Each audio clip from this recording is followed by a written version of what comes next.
Now available in paperback and coming to Kindle Unlimited. John Haynes, Dark Succubus. The man who rules the world is tempted by a sultry succubus in this all-new John Haynes series adventure.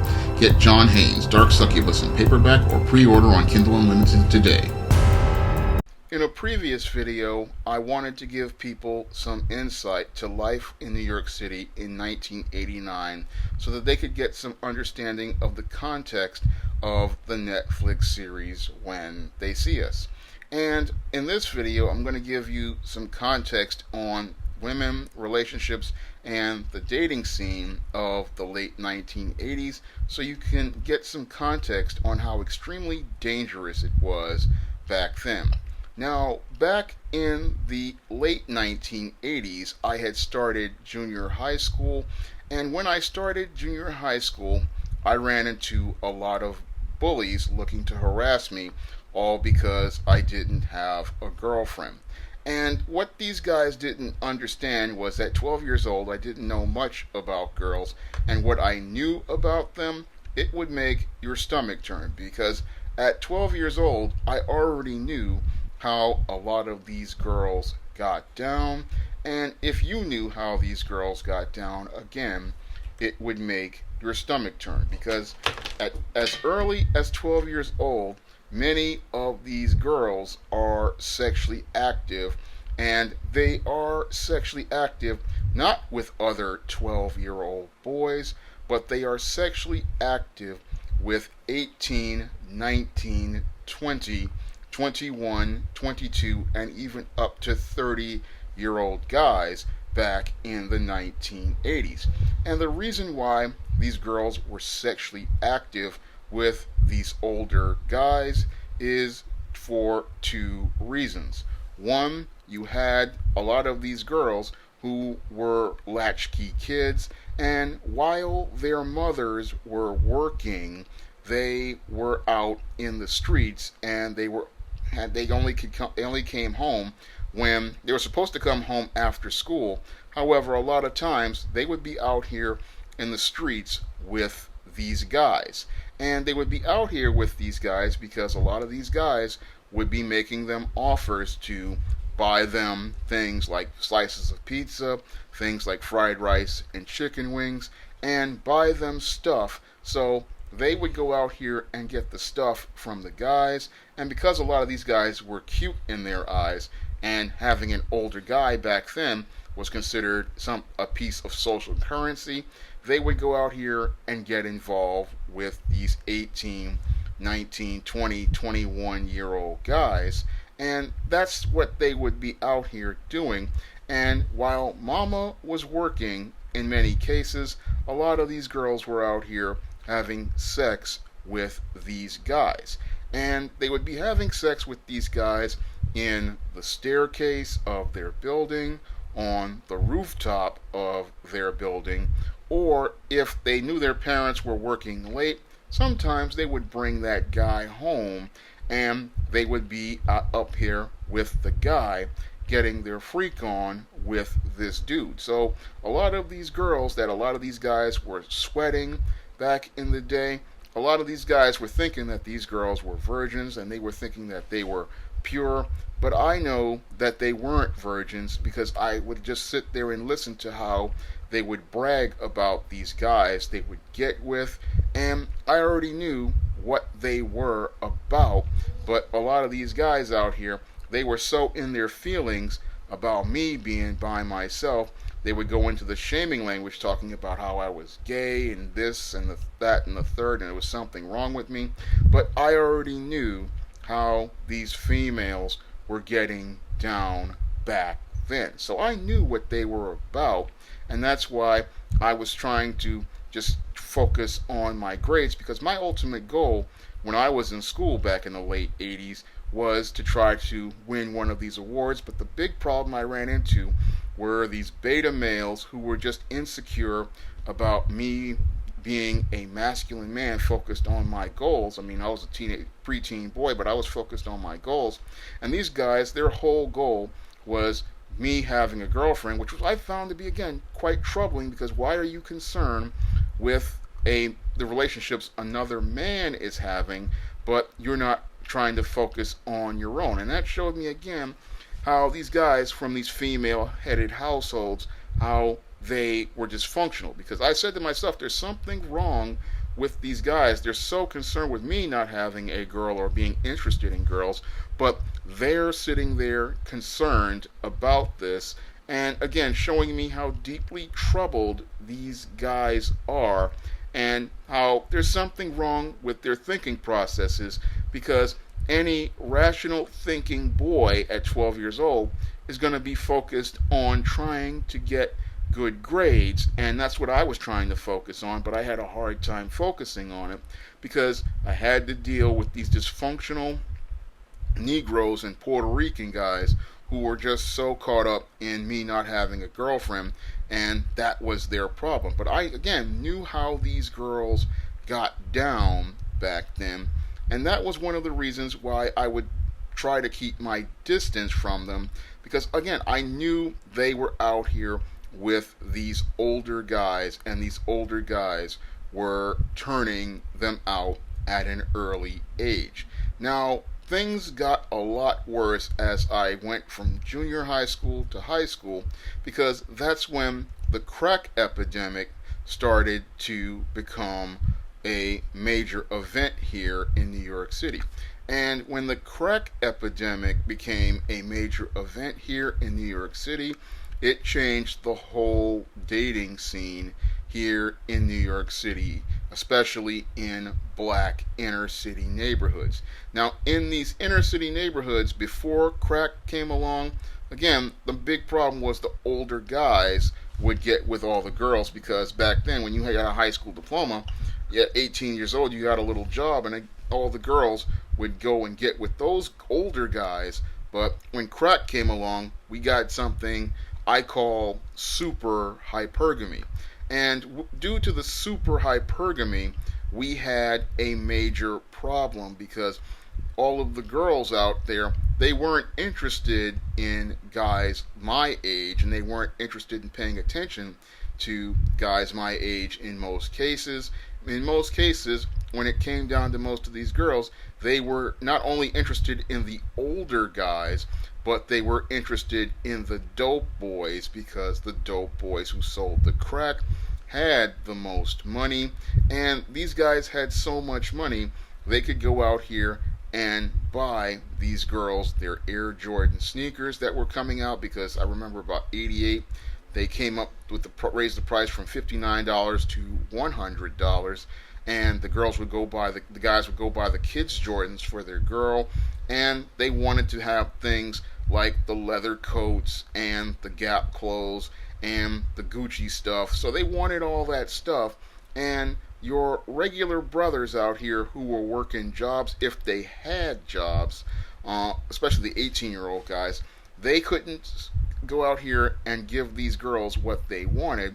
So what they would do, so what happened was the dope boys were getting more and more attention from a lot of these girls. Now, on top of this, this was the golden age of simping and tricking, because in addition to the whole latchkey kids thing, we had the rise of the single parent household back in the 70s, and during the early to mid 80s, we had a lot of these boys who were growing up in these single parent households, and because they grew up in these single parent households, we had a lot of these guys growing up and becoming these simps out here, believing they had to roll out the red carpet for these females.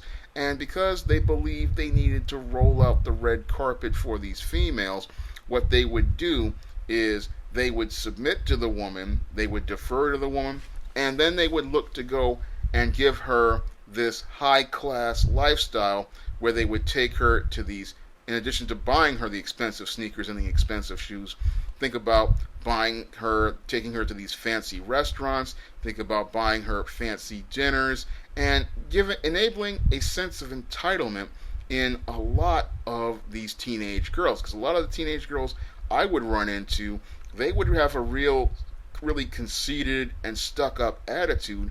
And again, that's all due to the enabling they got from a lot of these simps out here, because a lot of these dope boys and a lot of these guys who even before them had the jobs in places like the Woolworths or the doing the stock job, or even if they got a good job like FedEx or UPS at the time, a lot of these guys, they were out here simping extra hard, and they were out here really gassing a lot of these girls' heads up and making them think that they were better than what they are. And because they thought they were better than what they are, they would go out here and they would try to disrespect guys who they thought that were beneath them. So they would go out here and look to get in guys' faces to disrespect them because they thought they had a older man, or they thought they had themselves a dope dealer man. And the ones with the dope dealer man, these were some of the worst females you could ever deal with, because the ones with the dope dealer man, they just had such a conceited, self-absorbed, self-entitled attitude, and these were the most impossible girls to deal with in the classroom, because they thought they were all that because they were getting this money from the dope boys. And a lot of times these were some real ratchet chicks back then, because a lot of them, they would have not only one dope dealer man, but they would be out here looking to go out here and go creep late at night with other guys. And when it came down to these kinds of women, they would make things hard for guys, because they would look to start beefs, they would look to start drama. I remember, again, when I was at Park West, the girl was looking to start beefs with me, and again, I didn't want to deal with her because I saw what she was about. Because when it came down to these types of females, they could get you killed, because that was a thing that made dating really dangerous back in the late 80s. You had a lot of these girls with the dope boys, and a lot of these guys were major league simps, and a lot of these guys were very emotional, and they were extremely insecure, because a lot of these guys, that came from these single mother households, and because they came from these single mother households, these guys were always emotional, and a lot of them, they would got into this money, they started simping to get this girl, and they became these power simps and these psycho simps whenever they saw somebody as much as go look at their girl. And because these guys were insecure about their masculinity and their manhood, these guys would look to go out here and start with a dude, all because somebody looked at his girl, or somebody just even talked to his girl. And because these guys were insecure and they were carrying these 9mm, these Mac 10s, and these Uzis, they were insecure. They were looking to get their respect, and they were looking to get their respect by going out here and killing guys. So this would put your life at risk, just even being in a situation where you have these females who are out here with these dope boys, because you got a very, very insecure man, and if all it takes is just you looking at her, and this guy is looking to pop caps in a club, in a fast food restaurant like a Chinese restaurant back in the day, or a pizza parlor.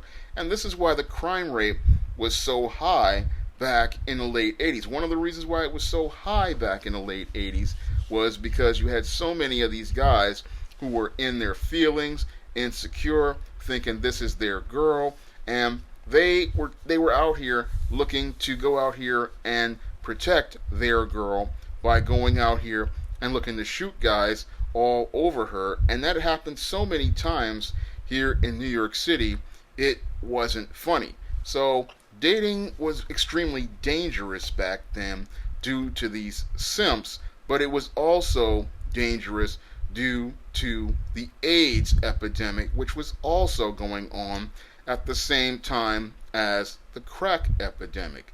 Now, the AIDS epidemic was going on because back around 86, 87, I believe AIDS was starting to really ratchet up, and you have these girls out here who are out here sleeping with multiple guys back then, and then you have the super hypergamy, and they're looking to go and get with many guys, and you have a recipe for AIDS going on. So when I talk about that nuclear waste reactor in previous videos, that's where I get it from, because again, I know how those girls got down in those staircases. I know how they got down on those rooftops. I know how they got down in those apartments when their mother was out working. I knew how they got down. So I know that there is a cauldron of atomic waste down there, and a lot of times this cauldron of waste is a whole host of venereal diseases. And I remember being in 8th grade, and we learned about these venereal diseases, and I said to myself, if you don't get involved with them, then you don't put yourself at risk and you don't get any diseases, because I knew how they got down, and this is where the cauldron of diseases was coming from, because some of these girls would have not just one boyfriend, they would have 2 boyfriends, and some of them even had 3 boyfriends, and all of these guys, all of this DNA is in her body, all of these fluids are in her body, and this is why a lot of those girls back then, they were starting to show many of the mental problems you see in black women today. I started to see the deeply troubled issues back when they were teenage girls, because whenever you have a girl who's having sex, again, you have the two who are becoming one. She is bonding spiritually with these guys. That DNA is becoming a part of her, and it's leading to her starting to have these mental problems, because she's not having a healthy relationship with the man in a marriage that she's supposed to have under God's natural order. Because there was a lot of fornicating going on back then, and this was a very, very dangerous time, because you had a lot of this, you had this AIDS going on, and that really puts you at risk. And these girls were sleeping with multiple guys out there back then, and in addition, you had a lot of these guys, when they would go into juvie or they would go into jail if they were older, a lot of these guys, they were out here getting sodomized in these juvenile correctional facilities and in these jails if they got caught with these drugs, because a lot of times when these guys would sell drugs, they would get arrested, but then they would be put back out a couple weeks later. If they could, for some reason, they would be back out.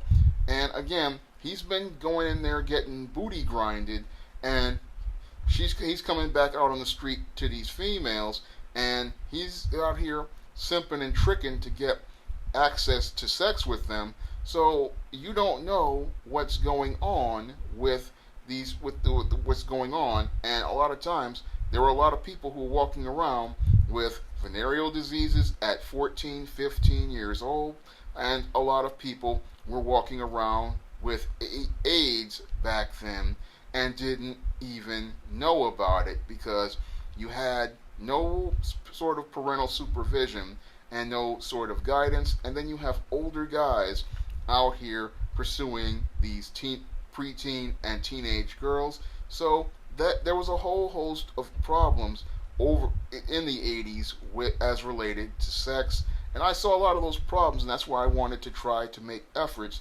to avoid those problems, because I'm seeing what everybody's talking about today about the toxic females.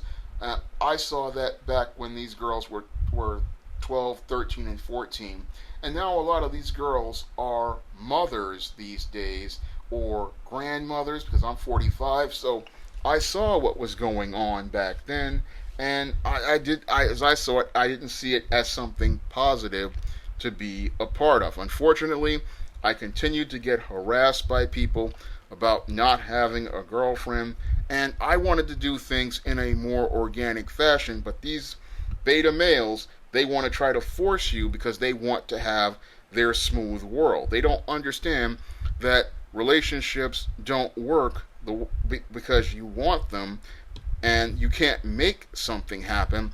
It either happens or it doesn't. So they are more concerned about your sex life, because it doesn't. They want to have their smooth world, but they're not interested in understanding that relationships between men and women, they either work or they don't, and you can't make a relationship work.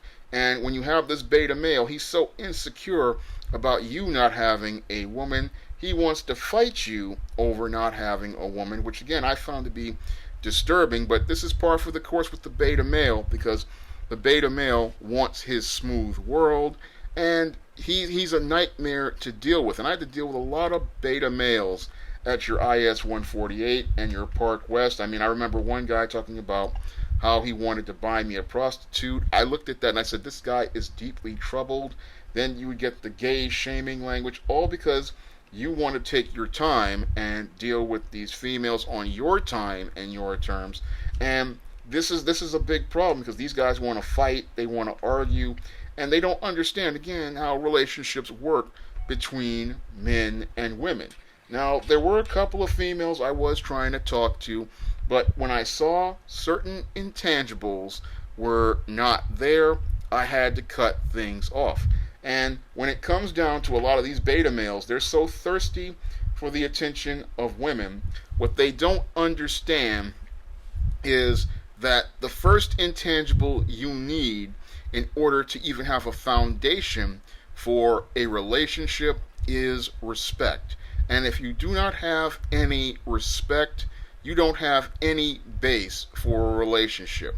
But when it comes down to these beta males, these simps, and out there in the 80s, they thought, oh, I've got this dope money, I've got these sneakers, I've got these clothes, I'm going to get women. But the whole thing is, their relationships would all fall apart because they did not have respect. And I started to see at 14 and 15, a lot of these girls were not showing me respect early on in the way that they would talk to me, in the way they would approach me, and the way they would talk to me and approach me would turn me off. I would look at them and say, why are you talk? If you want to talk to me, you don't bring your friend along, because that shows me you're not really interested. And you don't talk down to me, because that shows me you have no respect for me. And then you don't talk bad about me, because that shows you also that you have no respect for me. Now, there were a couple of females I was interested in, and I even got some phone numbers. I have no problem getting phone numbers. But again, it's all about showing me that first impression that I'm going to get my respect from day one. Basic respect is something most of these guys in the 80s didn't understand to look for, but it was the first thing that I looked for in relationships, because as I saw it, when it came down to my respect was a non-negotiable thing. If I can't get respect on the first day, then it's not worth even pursuing you or taking the time to spend pursuing you. And when I would see some of these girls out here talking down to me, being condescending, mocking me as we're having a conversation, that's when I knew it was time to just not even continue to engage this woman. Because if she's acting like this when I first meet her, then I can only imagine how much worse it would get. And that's the way I would think at 14 and 15, and that's the way I still think today. When it comes down to me, I look for that respect from minute one, and if you can't give me that respect, we have no basis for a relationship. And the other thing I would look for would be if this person is interested in doing something like building. Now, these days, I'm looking for a helpmeet who's going to help me build the SJS Direct imprint, someone who's going to help me work with sales. But back then, I would be looking for somebody who would like to help me do better in school, because back then I wanted to be this achiever, I wanted to win awards, I wanted to do things. But again, I would always run into these simps always looking to start something, all because I didn't have a girlfriend. But this is the way it was back in the 80s. You had a lot of these simps out here because, again, it was the golden age of simping and tricking, and a lot of these dope dealers and a lot of these young guys, they were big time simps and big time tricks, and they would go out here looking to impress these women by having these expensive sneakers, and the older guys with the cars or the Jeeps and the leather jackets and the shearling coats. They're always looking to buy the attention and favor of these women, and usually they wound up getting deeply disappointed because all they were doing was creating these arrogant, self-entitled females out here who thought they deserved everything and thought they could have a nasty attitude towards anyone who wasn't on their so-called level. So a lot of these simps back in the 80s created a lot of the problems we saw in the 90s, where you saw all these girls talking about how they could not get a man, because that was the case. Was a lot of these girls out here, they were getting with these dope dealers, they were getting with these bad boys, and then what would happen is they would get burnt. They would go, some of them would go to college, they would go find a job, then they would find themselves not able to get a man because they had messed themselves up by sleeping with all of these guys prior in the 80s, but now they were looking for this good man in the 90s. And another thing that went on back in the 80s was you had a couple of these girls who were getting with these dope boys or getting with these older guys, and in addition to the age of AIDS, you had a lot of these girls who were getting pregnant. I remember going to a couple of classes and running into some teen moms. I remember when I was in Park West and I was in the SOAR program, we had one teen mom who had a baby, and then when I went to Taft, there were like 2-3 girls who were hanging with these dope boys, and they wound up becoming single mothers. And as they became these single mothers, the dope boys who they were getting with, these guys were going to jail, because back then after the crack epidemic went on, we had George Bush to declare the war on drugs, and they started busting these guys and sending them up for longer periods of time in prison. So you had a lot of these girls who at 16, 17, they were looking to lock down these dope boys and have him have his kids. They were now single moms. The man was in jail for 25 years, and they were just out here being single moms. And that's where we got the term baby daddy back in about 88, 89. That's when people started, because back before then was the welfare era, and people had kids, and they would just say that was, they wouldn't say that there was a father, they would just say it was a man or something. But the term baby daddy came up in about 88, 89, and this term was the one that led to a lot of these women, because they didn't want to call the child's daddy a man, they just called him the baby daddy. And a lot of these girls were having kids by these dope dealers, by these older guys who were working these small wage jobs, and they were out here having these kids, and again, that made them no longer a viable partner in a relationship for a guy like me, who was just trying to go to school, trying to get his comic books, and get a couple of slices of pizzas on Friday along with those comics. That was primarily what I was looking for. But when it came down to a lot of these females, they wanted the world, and I couldn't give them the world. And the ones that I was dealing with, again, were extremely disrespectful, extremely rude, extremely entitled, and some of them were looking to start drama. And even worse, you had these beta males looking to start fights with you over these females. And these guys, some of them would be so up in their feelings about these women, they would either want to try to jump you after school, or they would try to rob you.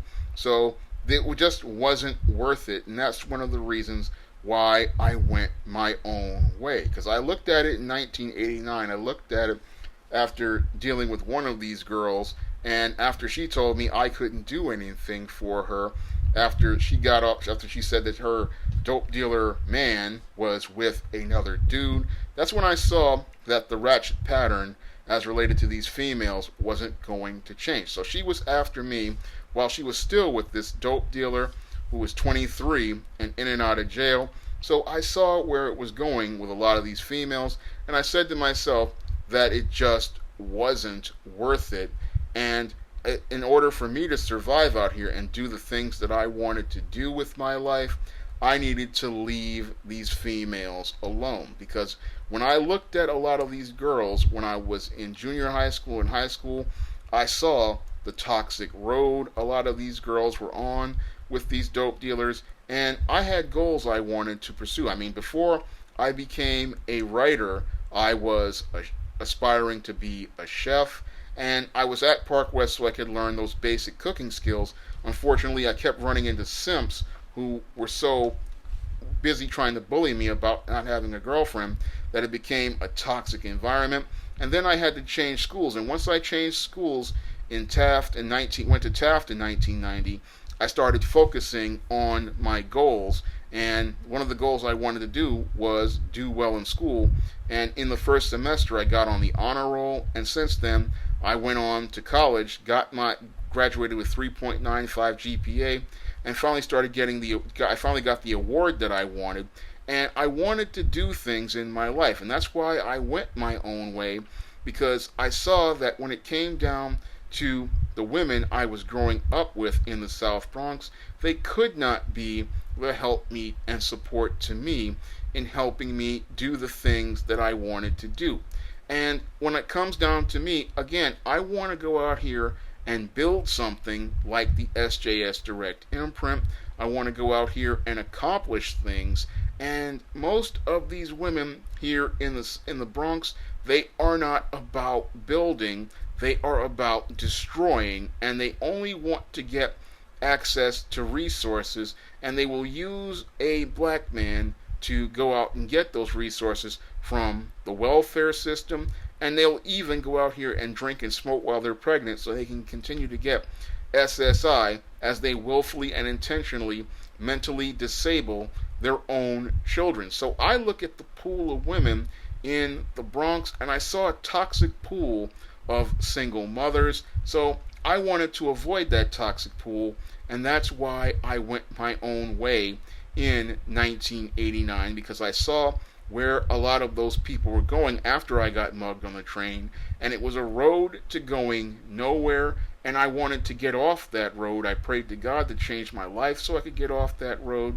And at this point, I still don't see any women I want to get involved with, because these women are involved in all sorts of toxic situations, and you can't build with a woman who is involved in a toxic situation. I mean, it's no different than it was 30 years ago, because 30 years ago, these girls were involved with these toxic males, these dope dealers, these older guys, and a lot of them, as the years have gone by, have become these single mothers. So when I look at those women, I didn't see anybody who I would meet my standard for a helpmeet or even girlfriend material.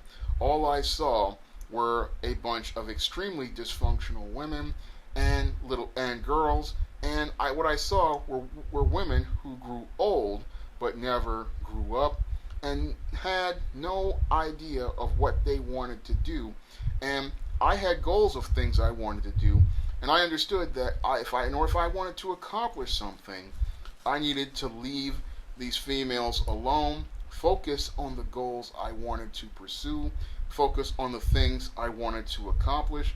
And even though I couldn't become the chef I wanted to accomplish, I always wanted to write a book since I was 9 years old, and I started working on that, and that was one of the goals I wanted to pursue.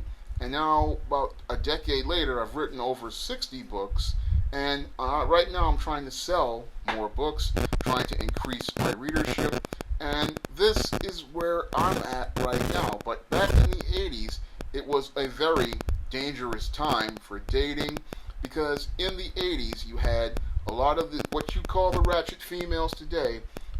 Those girls back in the 80s were their mothers and their grandmothers, and the culture you see right now was the result of those girls who were teen mothers at the time, some of them, and even some of them in their college days, teaching that culture to these girls out here. So I was there when it started, and that's why I walked away, because I even remember when I got propositioned at 13 years old by one of these girls for sex. And I looked at her and I said, "Is something wrong with her?" And I walked away from her.